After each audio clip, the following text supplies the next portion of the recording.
The big day has arrived. Great. I'm a little nervous and also very excited for my new hip.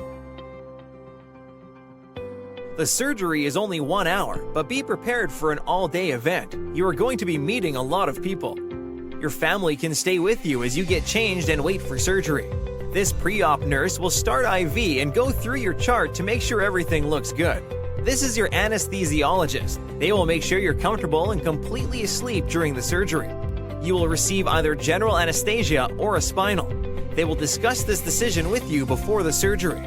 This is the operating room nurse. They will be overseeing the room while your surgeon is focused on performing surgery. Now I come by 15 minutes before the surgery to say hello and mark the site of surgery.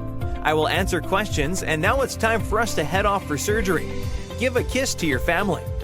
Now your family is going to be watching the clock while you're in surgery. Let me give a very general timeline.